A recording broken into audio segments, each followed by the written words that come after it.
সুপ্রিয় ভিউয়ার্স, স্বাগতম। নতুন একটি ভিডিও নিয়ে আসছি আপনাদের মাঝে। এখানে দেখতে পাচ্ছেন যে একটি ছাদের স্ল্যাবের শাটারিং করা হয়েছে। তো এই শাটারিং করার ক্ষেত্রে আপনারা সবসময় লাইনটা কাট মারার জন্য চেষ্টা করবেন। লাইন কাট কি, আপনারা যারা টেকনিশিয়ান আছেন তারা জানেন যে প্লেন সিটের মাথায় যে মাপে প্লেন সিট থাকে তার মাথায় একটা কাট মারা হয়, সেই বরাবর প্লেন সিটের মাথাটা থাকে, মানে এক কর্নারটা থাকে, যেহেতু এটা দেবে না যায় সেজন্য এই কাজটা করা হয়। তা আপনারা সবসময় এইরকম লাইন কাট মারেন, তারপরে প্লেন সিট ফেলাবেন, তার আগে প্লেন সিট ফেলাবেন না। লাইন কাট ছাড়া আপনারা সিট শাটারিং করলে আপনাদের প্লেন সিট নিচের দিকে ঢুকে যাবে, এটা স্বাভাবিক। তা ওটা থেকে পরিত্রাণ পাওয়ার জন্য আপনারা অবশ্যই প্লেন সিটের শাটারিং করার ক্ষেত্রে আপনারা লাইন কাট মারে নেবেন। যে সমস্ত প্লেন সিট এক মাপের থাকে সেই সমস্ত প্লেন সিট এক পাশে বিছানোর পরে যে গ্যাপটা থাকে সেখানে আপনারা একটা কাট মারবেন। তাহলে আপনাদের এই কাটটা মারাতে তাহলে আপনার এই প্লেন সিটটা সুন্দর হয়ে যাবে। আর প্লেন সিট বিছানোও সুন্দর হবে এবং প্লেন সিটের যে নিচে দেবে না যায় সেজন্য আপনারা সবসময় খেয়াল রাখবেন।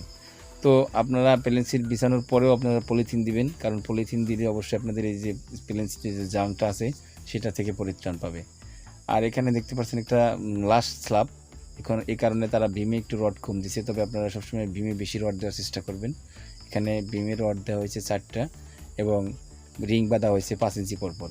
সো আপনারা সবসময় চেষ্টা করবেন এখানে এরপরে দেওয়ার জন্য, এবং বিমের সময় অবশ্যই আপনারা খেয়াল করে তারপরে বিম বাঁধবেন।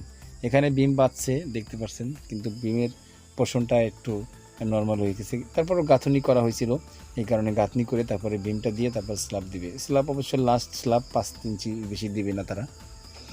এখন এখানে দেখতে পাচ্ছেন যে বিম বাঁধা শেষ, বিম বাঁধার পরে আপনারা এখানে প্লেন সিট সাজানো হয়েছে। প্লেন সিট ফেলানোর ক্ষেত্রে অবশ্যই আপনারা ক্লিয়ার কাভারিং রেখে দেখবেন যে আপনাদের ক্লিয়ার কাভারিং থাকে কিনা। একটা প্লেন সিট যদি গাঁথনির ভিতরে ঢুকে যায় সেটা বের করাও কষ্ট এবং থেকে যায়, সেটা আর একটা সমস্যার সমাধান হবে না। সো আপনারা সবসময় চেষ্টা করবেন প্লেন সিটের চারপাশ থেকে, রুমের চারপাশে যেহেতু গাঁথনি করা কিংবা পিলার দেওয়া, আপনারা সবসময় ক্লিয়ার কাভারিং রাখবেন। তো এখানে বিম দেওয়ার পরে দেখতে পাচ্ছেন রড বাঁধছে। তো এখানে রড বাঁধার জন্য আপনার ফার্স্ট লেয়ার ফেলানো হয়েছে, পরে দাগানোর পরে ফার্স্ট লেয়ার ফেলানো হয়েছে, তারপর সেকেন্ড লেয়ার নেট লাগানো হয়েছে, নেট ফেলানো হয়েছে দেখতে পাচ্ছেন এই যে ফার্স্ট লেয়ার এবং সেকেন্ড লেয়ার নেট। এবং মাঝখানে একটা ব্যাপার আছে, এখানে মাঝখানে রুমটা হচ্ছে অন্যদিকে বড় ছোট। সো আপনারা শর্ট ডিস্টেন্স থেকে আপনারা যে সমস্ত ফেলাচ্ছেন, যে সেই ক্ষেত্রে আপনারা সবসময় শর্ট ডিস্টেন্সে ফেলবেন আগে, তারপর লং ডিস্টেন্স পড়বে, এরকম পরে তারপর আপনারা ক্রেন টানবেন। তা ক্রেন টানার ক্ষেত্রে অবশ্যই আপনারা খেয়াল রাখবেন যে এই মাঝখানের রুমটা যেন ক্রেন টান না টানা হয়, কারণ এখানে আপনার ওই বড় রুমের শর্ট ডিস্টেন্সের দিকে, কিন্তু এই ছোটো রুমের শর্ট ডিস্টেন্স হচ্ছে আর এক দিকে। তো আপনারা সেই ক্ষেত্রে এরকমভাবে ভুল করে ফেলেন অনেক জায়গায়, আপনারা এই ক্ষেত্রে অবশ্যই ভুল করবেন না। দেখতে পাচ্ছেন এখানে দেখেন সব জায়গায় রড ফেলানো হয়েছে, কিন্তু এখানে রড ফেলানো হয়নি। তো ওখানে আপনারা বোনাবেন কিংবা একটার ভিতর থেকে আরেকটার ভিতরে যাওয়ার চেষ্টা থাকবে, কিন্তু আপনারা সবসময় ফলো করবেন এই রুমের ভিতরে কীভাবে ক্রেন টানার পরে বুকের রডটা কীভাবে ঢোকানো হয়েছে, ঠিক সেম ওইভাবে আপনারা মাঝখানের ওই রুমটাকে ওরকমভাবে ফেলানোর চেষ্টা করবেন। তবে ওটা হবে উল্টা, এটা যেরকম মনে করেন এক পাশ থেকে হয়, কিন্তু ওই পাশ থেকে হবে না, এটা একটু উল্টা হবে, মানে ওটা যেরকম তার মানে বিপরীতই হবে ওইটা, এই রুমটার সেই ক্রেন টানাগুলা। তো আপনারা সবসময় খেয়াল করবেন এই কাজগুলো করার জন্য। এখানে দেখতে পাচ্ছেন এই যে সেই রডটা আবার সেই বোনানোভাবে একটার ভিতর থেকে একটার ভিতরে উপর থেকে এরকমভাবে তার সেই রডগুলো দেওয়া হচ্ছে। সেম ওই পাশের রুমে যেভাবে দেওয়া আছে সেভাবে দেওয়ার চেষ্টা করবেন, তবে এটা উল্টা আর ওটা হলো অন্যভাবে, সেটা একটু মাথায় খাটাবেন। খাটানোর পরে আপনারা একটু দেখতে পারবেন যে আসলে আমি হয়তো ভিডিওটা একটু টানলে বেশি করে টেনে দেখলে, কিংবা যে জায়গায় আপনার এই ভিডিও মানে এইগুলা সেই সমস্ত ভিডিওগুলো আপনারা বেশিরভাগ দেখবেন, দেখলে আপনাদের ভিতরে একটা আলাদা আসবে, এক্সপার্টনেসটা এসে পড়বে। সো আপনারা সবসময় চেষ্টা করবো আপনারা সবসময় যে ভালো কাজ করেন এবং ভালো কাজ করার জন্য চেষ্টা করলে অবশ্যই আপনারা এগুলো সাকসেস হয়ে যাবেন। আর এই L4 ফেলানোর পরে আপনারা দেখতে পাচ্ছেন এখানে সেইভাবেই আমি যেভাবে বলছিলাম সেভাবে হয়েছে। তো এখানে দেখতে পাচ্ছেন একটা ভুল, তারা রড রাখছে কম, এখানে ব্যান্ড করে দেওয়া হচ্ছে না। আপনারা সবসময় একটু রড লাস্ট তালায় রড একটু বেশি রাখবেন কলামে, যেহেতু এটা ব্যান্ড করে দেওয়া যায়। আর একটা জিনিস যে এইখানে দেখতে পাচ্ছেন যে ক্রেন টানা হয়েছে এই রুমের আর ওই রুমের, কিন্তু মাঝখানের রুমে এখনও কিন্তু ক্রেন টানাই হয়নি। সো আপনারা এটা সবসময় খেয়াল রাখবেন যে মাঝখানের রুমটা যে ক্রেন টানে নাই, তার মানে এই রুমের ক্রেন হয়ে যাবে এরকমভাবে হবে, এবং ওই পাশের রুমে ওরকমভাবে ক্রেন টানা হয়ে যাবে, তারপরে মাঝখানের রুম ক্রেন টানা হবে না। তাহলে আপনারা মনে মনে ভাবতে পারবেন যে কি তাহলে এখানে কি কোন সময় ক্রেন টানা হবে এবং কেমন রড দেওয়া হবে। সো এটা যেমন এরকম ঠিক ওইভাবে ওই বিপরীত রুমের মতনই আপনারা নিজে নিজে একটা শক আঁকবেন, সেই ক্ষেত্রে ওইভাবে যেভাবে যায়, যে রডটা বুকের তল দিয়ে যায় সেভাবে দিবেন, যেটা উপর থেকে যায় সেটা উপর থেকে দিবেন। এরকমভাবে আপনারা দিবেন এবং বাদ দিবেন। ব্লক অবশ্যই আপনারা দিয়ে নেবেন বিমে, এবং বিমের ছাদেও ব্লক দিয়ে নেবেন। অনেক ক্ষেত্রে দেখা যায় বিমে ব্লক দিচ্ছেন, তারপরে স্ল্যাবের বিমের পাশ থেকে স্ল্যাবে ব্লক খায় না। ওই সমস্ত সময় আপনাদের করণীয় হচ্ছে আপনারা ব্লকের সাইজ একটু দুই ধরনের রাখবেন। একটা রাখবেন 1 ইঞ্চি থেকে একটু বেশি, আর একটা রাখবেন 1 ইঞ্চি থেকে একটু কম।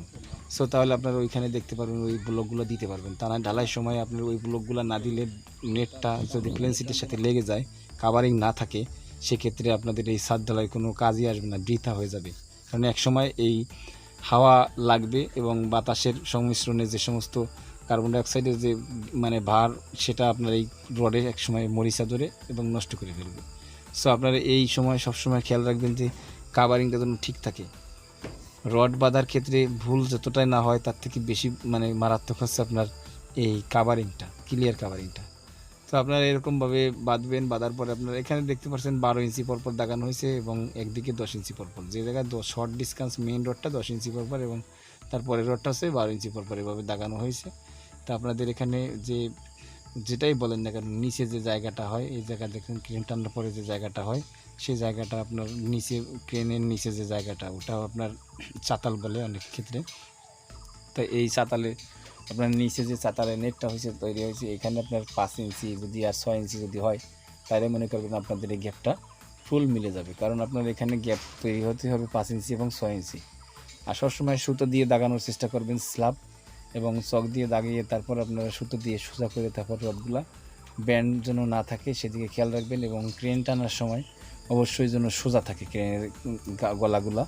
আপনার যত মিলি দেওয়া আছে সেই মিলি অনুপাতে যেন আপনার সেই ক্রেনটা তৈরি হয়, টানা হয়। প্ল্যানে যেভাবে দেওয়া থাকবে আপনাদের এই ক্রেনটা, সেই ক্রেন অনুপাতে সেইভাবে আপনারা সবসময় এই ক্রেনটা টানার চেষ্টা করবেন। যত ডিগ্রি দেওয়া থাকবে তত ডিগ্রি দেওয়ার চেষ্টা করবেন। আপনারা মনে করবেন না যে না, এখান থেকে তো পাইছি, অনেক বড় জায়গা আছে, ফাঁকা আছে, বুকে রড নাই, তাই অনেকটা বড় একটা মানে ক্রেন বানিয়ে ফেলি। না, ওরকমভাবে বানাবেন না। আপনারা ক্রেন টানার সময় অবশ্যই আপনার ক্রেনে যতটুকু দেওয়া থাকবে, যে কয় মিলি দেওয়া থাকবে, সেই যে কয় মিলি অ্যাঙ্গেলে দেওয়া থাকবে, যত ডিগ্রি, 70 ডিগ্রি হোক, যে কয় ডিগ্রি হবে আপনারা সেই ডিগ্রি অনুপাতে আপনারা এইভাবে ক্রেন টানার চেষ্টা করবেন। আর অবশ্যই 2 নেটের মাঝখানে ফাঁক থাকবেন এবং গ্লাস ব্লক ব্যবহার করবেন, কিংবা নেটের মাঝখানে আপনারা চেয়ারের ব্যবস্থা করবেন। চেয়ার আর কি রড দিয়ে যে বানানো হয়, চেয়ার বলা হয়, আপনারা সেই চেয়ার দিবেন মাঝখানে রডের, তাহলে আপনার মাঝখানে নেটটা ফাঁকা থাকবে, 2 জালি একসাথে হবে না, এবং ওই 2 নেটটার মাঝখানে ঢালাই যাবে, কংক্রিট যাবে, তাহলে আপনার এই মজবুতটা কাজে লাগবে। সো তাহা না হলে লোডটা তো আপনারা আনতে হবে বিমের উপরে, যে কোনো ক্রমে হোক আর যে কোনোভাবে হোক। সো লোড ক্যালকুলেশনের দিক থেকে আপনারা অবশ্যই এটা খেয়াল রাখবেন।